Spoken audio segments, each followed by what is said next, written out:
स्वागत है आपका हिंदी कक्षा की ई पाठशाला में। आज की कक्षा में हम बच्चों प्रत्यय पढ़ेंगे। प्रत्यय शब्दांश के अंत में जुड़कर एक नए शब्द का निर्माण करते हैं। बच्चों, प्रत्यय वो लघु शब्दांश होते हैं, वो लघु शब्द खंड होते हैं जो किसी शब्द के अंत में जुड़कर एक नया शब्द बनाते हैं और एक नया अर्थ प्रदान करते हैं। पिछले कक्षा में आपने उपसर्ग पढ़ा था। उपसर्ग प्रत्यय के बिल्कुल अपोजिट होता है। उपसर्ग, ध्यान रखिएगा, उपसर्ग सदैव शब्द के शुरू में जुड़ते हैं और प्रत्यय सदैव शब्द के अंत में जुड़कर नया शब्द बनाते हैं। आज की कक्षा में हम प्रत्यय के बारे में विस्तार से चर्चा करेंगे। बच्चों, प्रत्यय के मुख्यतः दो भेद होते हैं, कृत प्रत्यय, त्वदित प्रत्यय। हम एक एक के बारे में विस्तार से जानेंगे। कृत प्रत्यय। कृत प्रत्यय जो शब्दांश क्रिया के धातु रूप के अंत में जुड़ते हैं। ध्यान रखिएगा, क्रिया यानी जिस शब्द से कार्य करने का बोध हो, है ना, उसे हम क्रिया कहते हैं। तो यहाँ पे आपको ध्यान देना है कि जो शब्दांश यानी जो लघुखंड, जो शब्द क्रिया के धातु रूप के अंत में जुड़े उसे कृत प्रत्यय कहते हैं। कृत प्रत्यय संज्ञा व विशेषण शब्द बनाते हैं। इनसे बने शब्द कृदंत कहलाते हैं। जैसे यहाँ पे उदाहरण के माध्यम से मैं आपको समझाती हूँ। लिख एक क्रिया धातु है, यानी एक क्रिया का शब्द है। अब इसमें हम प्रत्यय लगा रहे हैं आई, है ना। तो अब क्या बन के शब्द आ रहा है? लिखाई, जो कि क्या है? भाववाचक संज्ञा, है ना। अब हम इसके प्रकारों के, कृत प्रत्यय के प्रकारों के बारे में चर्चा करेंगे। कृत प्रत्यय मुख्यतः 5 प्रकार के होते हैं। पहला, क्रिया के कर्ता का बोध कराने वाला, है ना। जिस शब्द खंड में प्रत्यय जुड़कर कर्ता का यानी जो काम कर रहा है उसका पता करे, उसका पता चलता है, ऐसे शब्द को, ऐसे निर्मित शब्द को, ऐसे शब्द को हम क्या कहते हैं? कृत प्रत्यय। जैसे यहाँ पे आप उदाहरण में देख रहे हैं, पी भूल, है ना। इसमें अक्कड़ अगर प्रत्यय जोड़ दिया जाए तो पियक्कड़ और भुलक्कड़, यानी इससे इन शब्दों से यह पता चल रहा है कि पियक्कड़ यानी कोई किसी शराबी की बात हो रही है ना। भुलक्कड़ यानी उस व्यक्ति की बात हो रही है जो अक्सर बातों को भूल जाता है। स्पष्ट है, ये दोनों शब्द कर्ता का बोध करा रहे हैं। बाकी एग्जाम्पल आप देख लीजिए। अगला है कर्मवाचक शब्द बनाने वाले, है ना। कर्मवाचक, जैसे अभी आपने देखा यहाँ पे कर्ता का बोध कराने वाले शब्द। अब यहाँ पे हम किसका? कर्म, है ना, कर्म का बोध कराने वाले शब्द। जैसे मूल शब्द यहाँ पे देखिए, खेल बिच, है ना, खेल बिच। अब इसमें हम औना प्रत्यय जोड़ दे रहे हैं तो क्या हो जा रहा है? खिलौना या बिछौना। ये कर्मवाचक है, कर्मवाचक शब्द का निर्माण कर रहे हैं, इसलिए ये कैसे प्रत्यय हुए? कृत प्रत्यय। अगला है करण रूप बनाने वाले कृत प्रत्यय। जैसे यहाँ पे मूल शब्द में ठेल, ठेल में हमने आ जोड़ दिया तो क्या बन गया? ठेला, है ना। आपने कारक वाली कक्षा में पढ़ा होगा, कर्ता, कर्म, क्रिया, करण के बारे में, है ना। वहाँ पे मैंने विस्तार से आपको बताया है कि करण क्या होते हैं, कर्म क्या होते हैं, कर्ता कौन होता है ना। तो आप उसको भी एक बार देख लेंगे तो आपको यहाँ पर समझ में आ जाएगा। तो ठेल, ठेल में जब आ प्रत्यय जुड़ता है तो क्या है? ठेला। और झूल में आ प्रत्यय जुड़ जाता है तो झूला। करण कारक वो होते हैं जो किसी कार्य को करने का साधन होते हैं, है ना। तो यहाँ पे कार्य किसके माध्यम से होगा? मतलब क्रिया जो जुड़ेगी किससे जुड़ेगी? क्रिया का जो माध्यम है, कर्म का जो माध्यम है वो ठेला और झूला, है ना। अब अगला है भाववाचक संज्ञा बनाने वाले शब्द। अब यहाँ पे देखिए क्रिया के कुछ शब्द हैं, जैसे पढ़, लिख, लड़। अब इसमें हम आई प्रत्यय जोड़ दे रहे हैं, तो बनने वाला शब्द क्या बन रहा है? भाववाचक संज्ञा, जैसे पढ़ाई, लिखाई, लड़ाई, है ना। अगला है विशेष अर्थ का बोध कराने वाले क्रिया शब्द, है ना। जैसे यहाँ पे बोल, खा, इसमें अगर हम ता प्रत्यय जोड़ देते हैं तो निर्मित शब्द जो बन रहा है वो एक विशेष अर्थ का बोध करा रहा है। बोलता, खाता, है ना। बाकी जो उदाहरण दे रखे हैं बच्चों, आप उनको भी एक बार ध्यान दीजिएगा, उनको भी एक बार पढ़ लीजिएगा। आगे बढ़ते हैं। त्वादित प्रत्यय, जो शब्दांश क्रिया की धातुओं, ध्यान दीजिए, जो शब्दांश क्रिया की धातुओं, संज्ञा, सर्वनाम व विशेषण तथा अव्यय शब्दों के अंत में जुड़ते हैं, वे त्वादित प्रत्यय कहलाते हैं, है ना। यहाँ पे किसके अंत में जुड़ रहे हैं? संज्ञा, सर्वनाम, विशेषण तथा अव्यय शब्द के अंत में जुड़कर जो शब्द का निर्माण करते हैं वे क्या कहलाते हैं? त्वादित प्रत्यय। जैसे लघु एक विशेषण शब्द है, इसके अंत में ता प्रत्यय जोड़कर क्या बना रहा है? लघुता, है ना। त्वादित प्रत्यय बच्चों 9 प्रकार के होते हैं। पहला, जो वचन का बोध कराने वाले हों, जैसे कन्या, कन्या, माला, है ना। इनमें अगर ए प्रत्यय जोड़ दिया जाए तो निर्मित शब्द, देखिए इसमें वचन में परिवर्तन हो जा रहा है।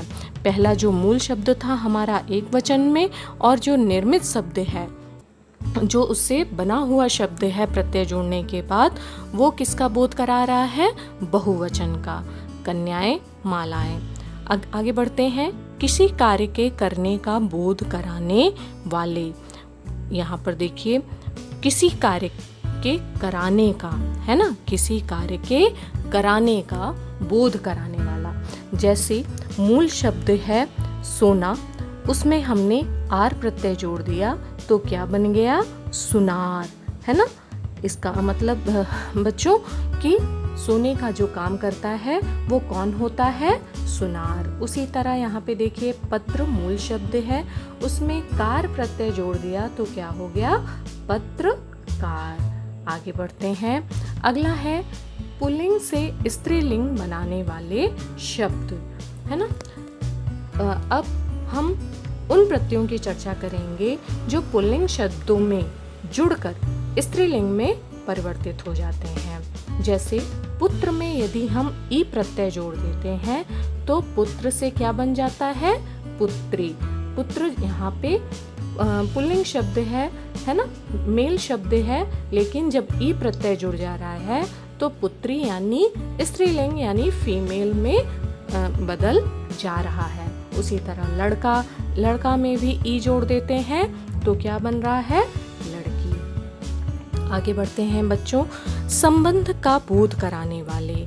अब देखिए यहाँ पे संबंध का मूल शब्द में यदि प्रत्यय जोड़ दिया जाए तो उससे व्यक्ति का क्या संबंध है, क्या रिलेशन है, इसका भी बोध हमें प्रत्यय के जोड़ने से पता चल जाता है। जैसे चाचा, चाचा में अगर एरा प्रत्यय जोड़ दिया जाए तो क्या जुड़ जा रहा है? चचेरा। चचेरा यानी चचेरा भाई, चचेरा बहन। जो चाचा के बच्चे होते हैं, सिबलिंग होते हैं, उनको हम कहते हैं कजन सिस्टर, कजन ब्रदर, है ना। तो उसको हिंदी में हम क्या बोलते हैं बच्चों? चचेरा भाई, चचेरा बहन, है ना। आगे बढ़ते हैं। क्रिया विशेषण बनाने वाले। क्रिया विशेषण यानी जो क्रिया की विशेषता बताएं। अब यहाँ पे देखिए मूल शब्द है विशेष, उसमें अगर प्रत्यय जोड़ दिया जा रहा है त्या तो क्या हो जा रहा है? विशेष त्या, है ना। क्रिया के शब्द में प्रत्यय जुड़ा तो बन गया क्या? विशेष त्या, विशेषण शब्द। अगला है स्थान का बोध कराने वाले। बहुत ही सरल है। अगर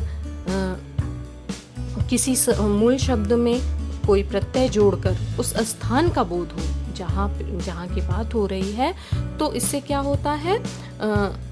त्वादित प्रत्यय। इसको हम त्वादित प्रत्यय के उसमें लाएंगे। जैसे मुंबई में वाला जोड़ देते हैं तो क्या हो जाता है? मुंबई वाला, है ना। पंजाब में ई जोड़ देते हैं तो क्या हो जाता है पंजाबी। अगला है भाववाचक संज्ञा बनाने वाले शब्द। भाववाचक देव, देव में अगर त्व प्रत्यय जोड़ दिया जाए तो क्या बन जा रहा है देवत्व। बच्चा में पन, बचपन। बूढ़ा में आपा, बुढ़ापा, है ना। मूल शब्द यानी संज्ञा शब्द में प्रत्यय जोड़ देने से वो भाववाचक संज्ञा में बदल जा रही है। अगला है संख्या का बोध कराने वाले। जैसे मूल शब्द है 5, उसमें वा प्रत्यय जोड़ दिया गया तो क्या हो गया पांचवा, है ना। यहाँ पे संख्या का बोध हो रहा है, 5वां स्थान, दूसरा स्थान, तीसरा स्थान, है ना। यहाँ पे संख्याओं में अगर हम प्रत्यय जोड़ देते हैं तो संख्या के स्थान का बोध हो रहा है। चलिए अंतिम है विशेषण बनाने वाले। यहाँ पे देखिए बच्चों, मूल शब्द में हम कुछ प्रत्यय जोड़कर उन्हें किस में बदल दे रहे हैं विशेषण शब्दों में। जैसे भूख, भूख में आ जोड़ दिया तो क्या बन गया भूखा। गुड़, गुड़ में वान जोड़ दिया तो गुणवान। तो बच्चों इस तरह से आपने प्रत्यय, प्रत्यय की परिभाषा, उनके प्रकारों के बारे में विस्तार से जाना। अब हम प्रत्यय के प्रयोग संबंधी कुछ नियमों के बारे में जानेंगे। जैसे मूल शब्द में एक बार में केवल एक प्रत्यय जोड़ा जाता है। जैसे स्वतंत्र से स्वतंत्र, या प्रत्यय जोड़कर क्या बन गया स्वतंत्र। सुंदर से सौंदर्य तो बन सकता है, लेकिन यदि अगर हम इसी शब्द में जो निर्मित शब्द है उसमें ता जोड़ दें तो स्वतंत्रता, सौंदर्यता, है ना, ये गलत हो जाएगा। उसके लिए अलग प्रत्यय जोड़ते हैं। जैसे पूजा शब्द में 2 अलग अलग प्रत्यय जोड़कर पूज्य तथा पूजनीय शब्द तो बन सकता है, पर पूज्यनीय नहीं, है ना। अगला है शब्द में या, वा तथा ई प्रत्यय जोड़ते समय शब्दों के स्वरूप में होने वाले ध्वनि परिवर्तनों को ध्यान में रखना चाहिए। बहुत ही स्पष्ट है, बहुत ही सरल है। या, वा और बड़ी ई जब जुड़ती है तो स्वाभाविक बात है कि उसके ध्वनि में भी परिवर्तन हो जाता है। उच्चारण संबंधी भी परिवर्तनों पर हमें ध्यान देना चाहिए। अगला है इसी तरह विशेषणों में एक प्रत्यय जोड़कर भाववाचक संज्ञा बनाने से पहले संधि नियमों को ध्यान रखा जाना चाहिए। यदि मूल शब्द के आरंभ में अक्षर में आ स्वर हो तो उसका रूप नहीं बदलेगा। जैसे व्यापार, है ना, यहाँ पे आ रहा है, अगर हम एक प्रत्यय जोड़ दे रहे हैं तो क्या हो जा रहा है व्यापारिक। और कुछ शब्दों में वृद्धि 2 स्थानों पर भी हो सकती है। जैसे परलोक का क्या होगा पारलौकिक, है ना। तो बच्चों इस तरह से आपने आज की कक्षा में प्रत्यय, प्रत्यय के भेद और उनके प्रयोग संबंधी नियमों के बारे में विस्तार से जाना। आशा है आपको समझ में आ गया होगा। बाकी उदाहरणों को भी आप ध्यान से पढ़ेंगे, समझेंगे। आज की कक्षा में बस इतना ही। धन्यवाद।